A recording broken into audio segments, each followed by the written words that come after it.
Bienvenue à nouveau à vous tous, chers amis, sur ce plateau de Matin d'Éden. Aujourd'hui, dans la rubrique Convainc-moi, nous parlons des présidentielles, de la présidentielle en Côte d'Ivoire. Vérité ou mensonge des urnes, c'est la question que nous nous posons par ici ce matin. La commission électorale indépendante CEI a annoncé ce mardi la victoire du président sortant Alassane Ouattara avec 94% des voix et une participation de 53,9%.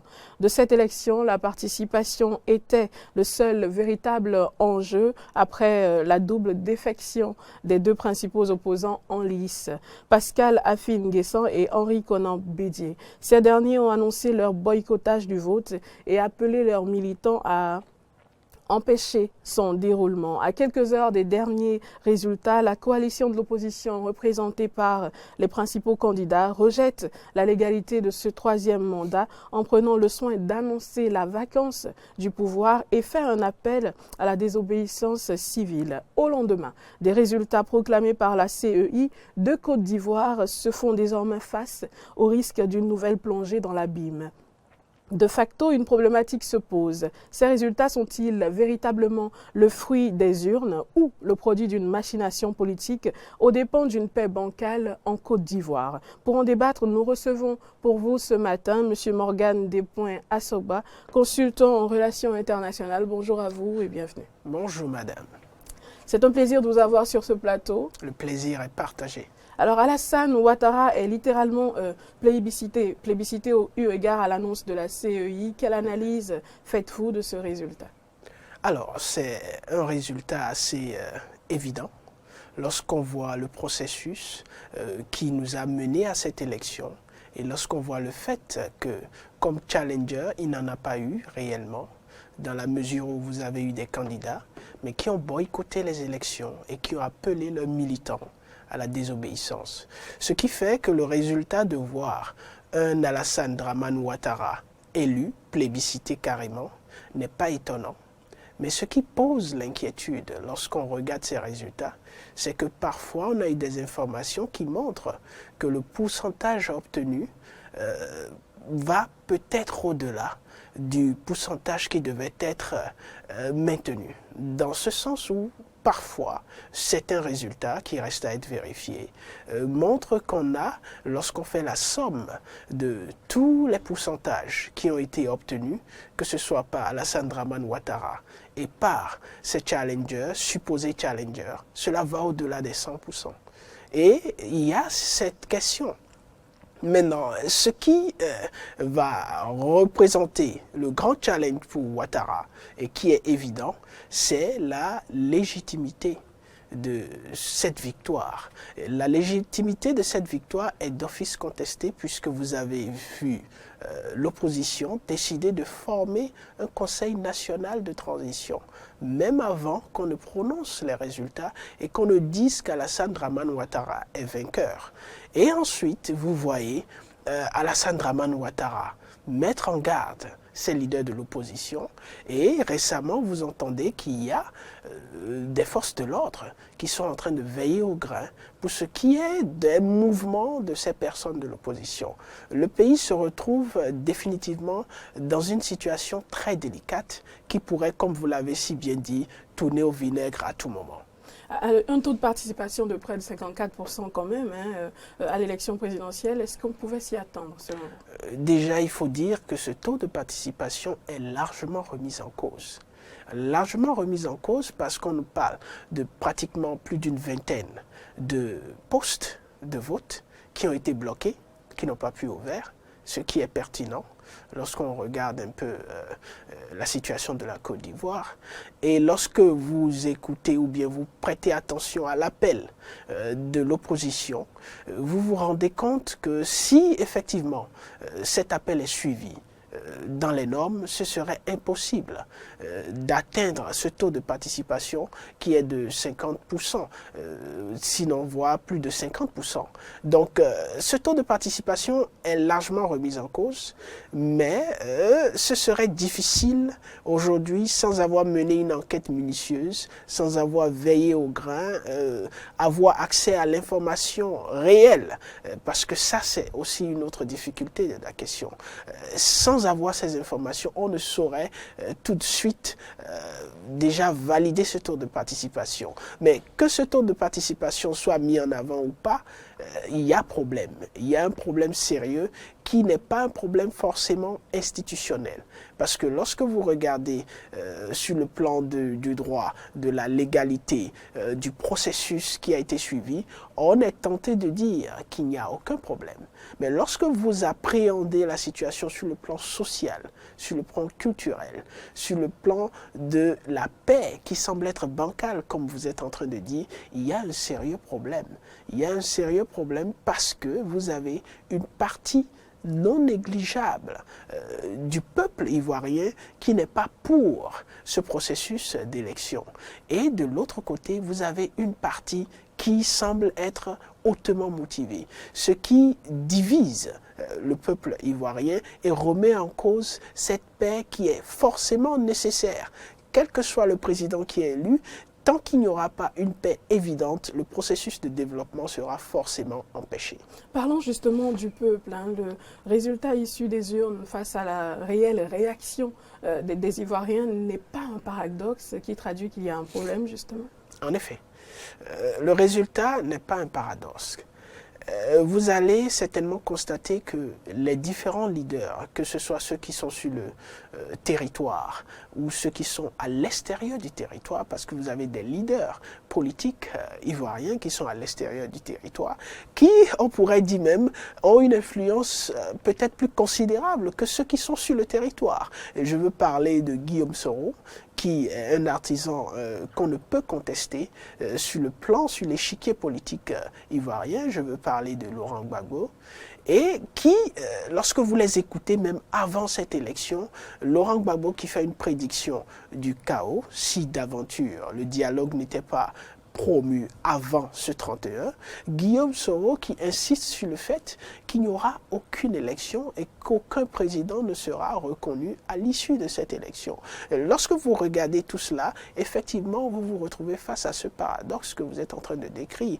Et entièrement, la Côte d'Ivoire aujourd'hui se retrouve dans un état plus ou moins ingouvernable pour le leader qui peut se prévoir là d'être leader aujourd'hui. L'Union européenne a exprimé ce mardi sa vive préoccupation concernant les tensions, les provocations et les incitations à la haine qui ont prévalu et continuent de subsister dans le pays autour de ce scrutin. Un bis repetita de 2010 en vue? C'est fort possible. C'est fort possible et c'est dommage. Déjà, la communauté internationale, que ce soit l'Union européenne, que ce soit les Nations unies, que ce soit la CEDEAO, que ce soit l'Union africaine, se retrouve aujourd'hui dans une situation où elle devrait repenser son processus de maintien de la paix dans ces pays, que ce soit les pays africains ou tout autre pays. Pourquoi? Parce que les tests aujourd'hui qui sont dans cette optique de maintien de la paix ne permettent pas à ces institutions d'intervenir avant pour, d'une certaine façon, prévenir ces crises.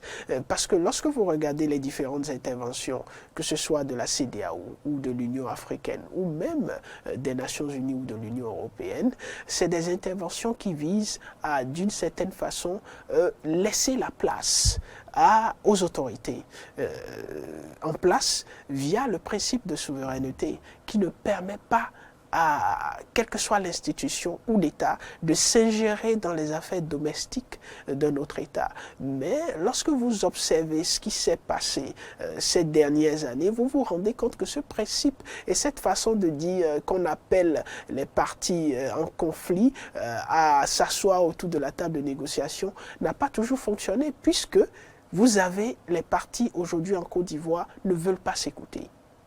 Sinon, comment comprendre que le parti au pouvoir décide d'aller à une élection coûte que coûte, malgré les différents appels, et qu'au lendemain de cette élection, vous avez un Conseil national de transition qui est formé? Ça veut dire qu'il y a un problème, un sérieux bras de fer, et qu'on pourrait banalement se retrouver dans le même contexte qu'en 2010, ce qui signifierait qu'aucune leçon concrète n'a été tirée de ce qui s'est passé en 2010, que ce soit par les hommes politiques ivoiriens ou que ce soit par la communauté internationale elle-même.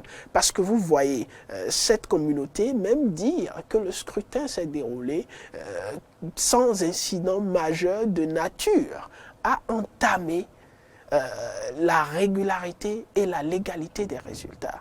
Et ça, c'est un problème. C'est un problème dans le sens où on donne une certaine acceptation internationale à ce qui est en train d'être fait, même si on se rend compte qu'il y a une partie considérable de la population, non négligeable de la population, qui ne prend pas part et qui n'épouse pas la dynamique dans laquelle les choses sont en train de se dérouler. Et ce qui fait qu'on pourrait, comme vous l'avez si bien dit, se retrouver dans les mêmes conditions que la Côte d'Ivoire était en 2010, et ce serait un dommage, parce qu'on ne saurait négliger l'effort de reconstruction qui a été fait par le gouvernement en place, la situation économique. Lorsque vous regardez les résultats qui ont été produits sur le plan économique, c'est quand même acceptable. Et replonger aujourd'hui simplement par un comportement non approprié des leaders, c'est fait du mal à la Côte d'Ivoire et au peuple ivoirien, pas seulement, mais à la sous-région. Parce qu'aujourd'hui, dans la sous-région ouest africaine, vous avez une kyrielle d'élections qui est en cours. Vous avez une élection en Guinée qui a été largement contestée il n'y a pas longtemps. Vous avez des élections qui se préparent dans plein d'autres pays de la sous-région, comme le Ghana à côté de la Côte d'Ivoire. Vous avez des élections qui se préparent en 2021 au Bénin. Vous avez plusieurs pays de la sous-région qui sont à l'orée d'une élection. Vous avez des troubles. Aujourd'hui, la sous-région, ce qui se passe en Côte d'Ivoire n'est pas seulement un problème ivoirien, mais c'est un problème de toute l'Afrique de l'Ouest. Et il serait très intéressant que les leaders de l'Afrique de l'Ouest s'asseyent, essayent de faire en sorte que cette crise de confiance qui semble exister aujourd'hui entre le peuple, parce que vous voyez carrément le peuple ne pas comprendre les décisions, que ce soit de la CEDEAO ou de l'Union africaine ou de la communauté internationale, il y a une crise de confiance. Il faudrait que ces leaders essayent de remédier à cette crise de confiance pour permettre que ce soit la CEDEAO qui a un agenda 2020 qui était de partir d'une CEDEAO des États à une CEDEAO des peuples, pour permettre à cet agenda d'être tout au moins sur la ligne de réalisation. Ce serait bien que les leaders accordent plus d'oreilles aux revendications des peuples et à certains moments aillent dans le sens du peuple.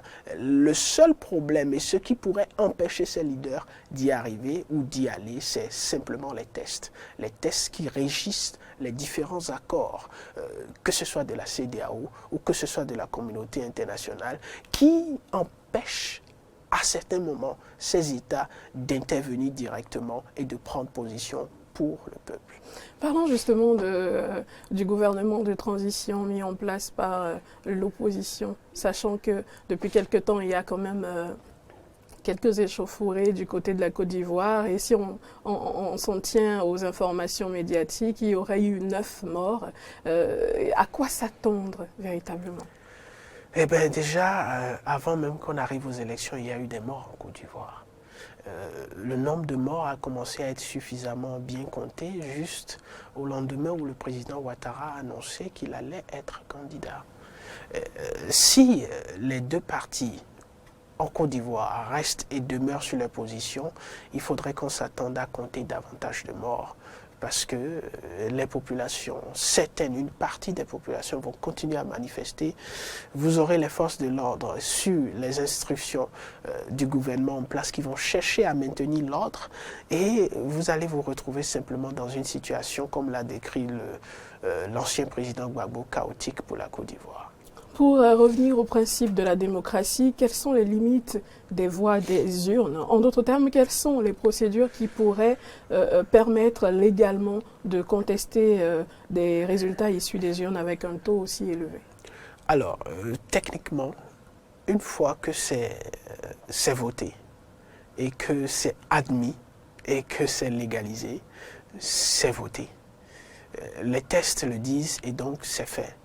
Ici, c'est difficile de penser à une solution politique qui vise à remettre en cause, mais il s'agira beaucoup plus d'une solution sociale. Parce que la crise, elle n'est pas une crise des tests. Les tests semblent avoir été respectés, que ce soit la procédure des élections et tout le reste. Ici, il s'agit d'une crise sociale. Et là, la solution doit être sociale parce que à quoi ça sert d'être élu selon les tests lorsqu'on ne peut pas gouverner? On ne peut pas avoir une effectivité gouvernementale sur l'ensemble du territoire pour lequel on aurait été élu. Face à cette situation, alors, tout ce qui va être fait aujourd'hui ne va pas relever du domaine politique, ou non, ne va pas relever du domaine des tests. L'élection est remise en cause pour apporter une solution selon la partie qui semble avoir été lésée, qui conteste cet état des choses. Il s'agira de ne pas considérer la validité de cette élection. Et ça va être difficile de l'autre côté. Mais lorsque vous revenez à cette idée de démocratie, vous savez, la démocratie a été remise en cause plusieurs fois ces temps-ci dans son processus. Lorsque vous regardez au Mali, un chef d'État qui a été élu, à qui on a demandé de partir avant la fin de son mandat, lorsque vous regardez en Guinée ce qui se passe avec des contestations, lorsque vous regardez ce qui s'est passé au Burkina à un moment donné où le chef d'État Blaise Compaoré était normalement élu, mais on lui a demandé de partir. Alors vous revenez à remettre en cause le verdict des urnes.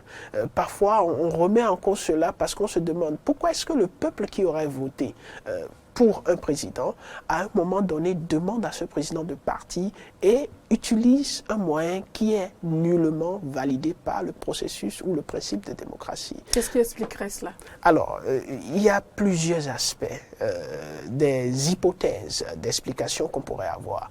Il y a d'abord l'hypothèse de la véracité des résultats des urnes.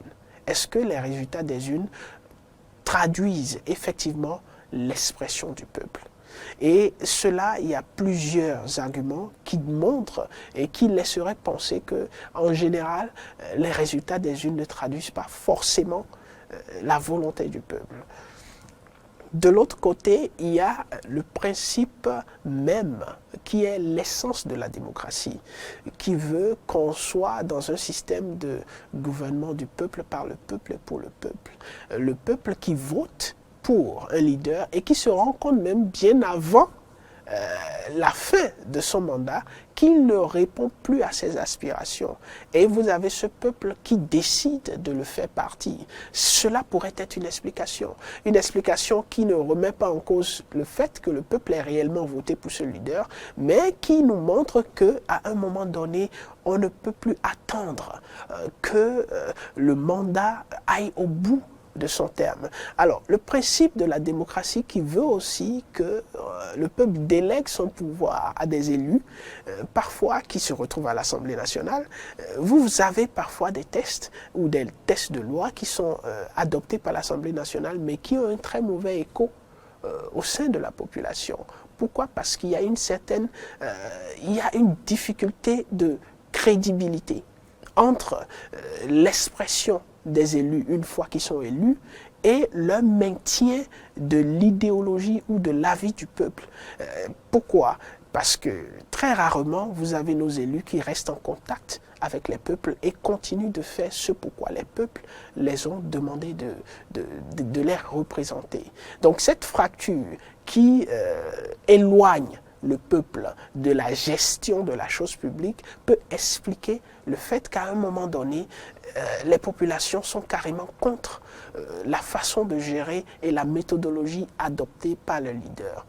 Il y a aussi une problématique qui peut être en faveur des leaders.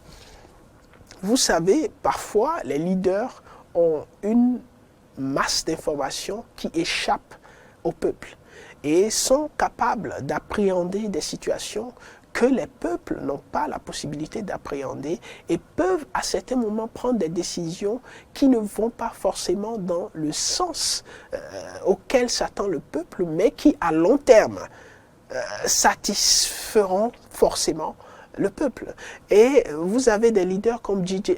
Rawlings en Côte d'Ivoire, au Ghana, qui à une époque, lorsqu'il était en train de remettre son pays sur les rails, n'était pas forcément aimé de tout le monde. Mais c'est après des années que les peuples ont compris que tout ce que Rawlings faisait à l'époque était dans l'intérêt du peuple ghanéen qui le vénère pratiquement aujourd'hui. Donc vous avez ces cas atypiques là et plusieurs hypothèses qui pourraient expliquer parfois l'absence d'harmonie entre ce que les leaders font et ce que le peuple semble vouloir. Tenant compte du gouvernement de transition et également de cette partie de la population qui quelque peu manifeste son mécontentement, peut-on s'attendre à ce que le peuple demande au président élu actuellement en Côte d'Ivoire de partir? Le peuple demande déjà.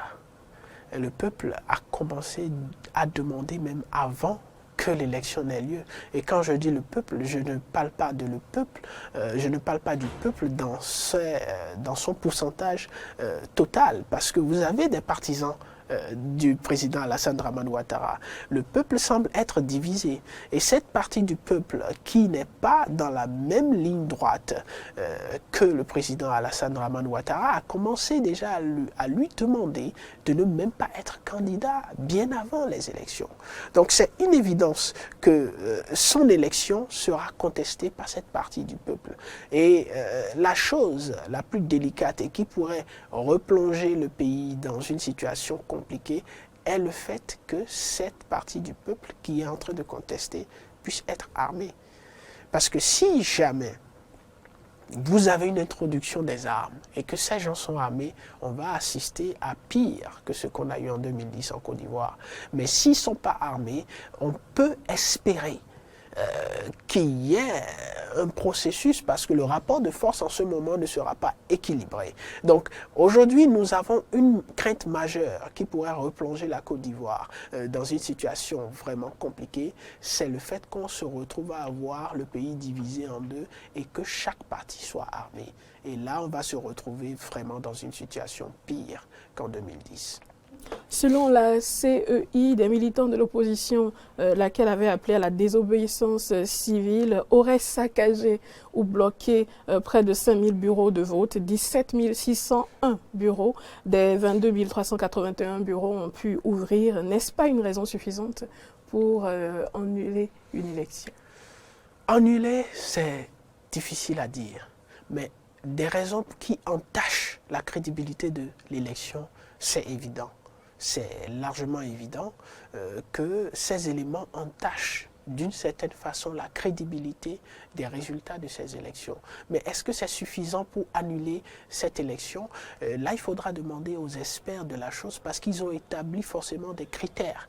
Et lorsque vous regardez l'ingéniosité du camp Ouattara, que ce soit depuis la révision de la Constitution jusqu'à l'heure où nous sommes en train de parler, ils ont veillé à ce que les tests soient en leur faveur d'une certaine façon ou d'une autre. Ce qui pourrait faire croire qu'ils ont pris leurs dispositions pour que, quels que soient les incidents, que cela ne soit pas de nature à entacher la crédibilité de les élections. C'est là où tout est délicat. C'est là où tout est délicat.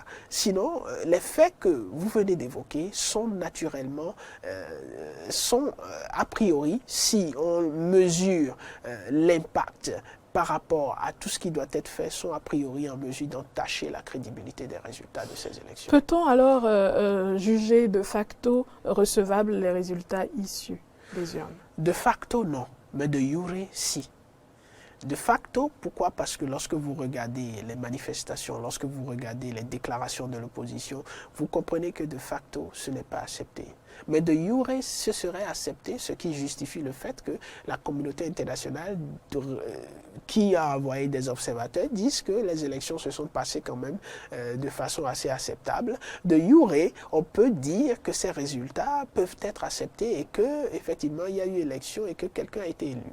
Mais de facto, vous constatez avec moi, selon les informations qui nous parviennent, qu'il y a toujours cette partie qui n'est pas négligeable de la population ivoirienne qui n'est pas du tout d'avis de l'existence d'une quelconque élection et de l'existence d'un certain résultat qui donne le président Alassane Dramane Ouattara vainqueur. Et donc, il y a un problème, d'où l'existence d'un Conseil national de transition et plein d'autres choses qui pourraient suivre d'ici là. Alors, nous sommes à la fin de cet entretien. Quel est votre message à présent? Le message, c'est qu'il est très important que la confiance soit rétablie entre les peuples de l'Afrique de l'Ouest et du monde en général et le leader. Il est important que les différents leaders impliqués dans le cas de la Côte d'Ivoire puissent s'asseoir autour d'une table de négociation et dialoguer.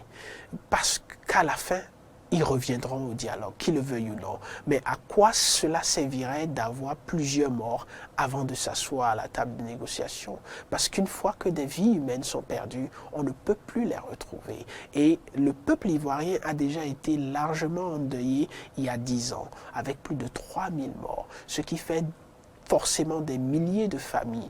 Est-ce que cela vaut la peine de revivre une situation similaire, voire pire, cette fois-ci? Donc j'en appelle à la diligence et au sens de maturité, non seulement des leaders de l'Afrique de l'Ouest, mais surtout des hommes politiques ivoiriens qui ont la destinée de leur peuple en main. Merci à vous, Monsieur Morgan Despoints-Assogba. Je rappelle que vous êtes consultant en relations internationales. Ce fut un réel plaisir. Nous espérons vous retrouver sur ce même plateau pour débattre d'autres questions internationales, pourquoi pas. Ce serait un plaisir. Merci à vous, madame. Eh bien, à présent, chers amis, nous allons accompagner notre invité et poursuivre cette émission.